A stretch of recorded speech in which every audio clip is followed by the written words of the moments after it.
Well, dynamics means motion. So when we say team dynamics, what we're talking about is how do the components in the team or the people actually move to help each other. And a good way you might have seen that is when you've even experienced it when you're young, when you see kids run for a bus and they're friends as a group of friends, and there's one slow kid that if the slow kid had nobody between him and the bus would probably take off.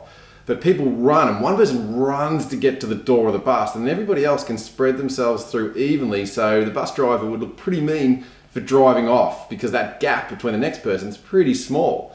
So, but if one kid just wasn't worried about the team, he could just run ahead, jump on, and then everybody else too far behind, bus driver can move away. But what these kids have an awareness of, these friends that all want to go on the same bus or have the same goal, how do I have to be to allow you to also have this goal, have this experience?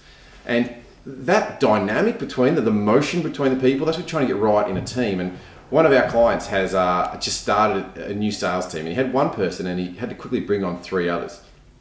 And when he brought them on, I could immediately see that the team dynamic was not being taught. And that's what leadership or management does. It teaches a dynamic. It doesn't just go, all right, how am I going to manage the dynamic that you've set? For example, in an elevator, the dynamic is, there's next to no movement, just face forward. Now, if we all faced in the middle and had a chat, that would be great, but unless you know people, we can't do that. Even so, you can be behind someone, their head is right in front of your face, and you're not allowed to say anything. You can try, just turn around and go, hello, and you freak the person out. So in an elevator, no one's taught us how to be, so we all just face forward.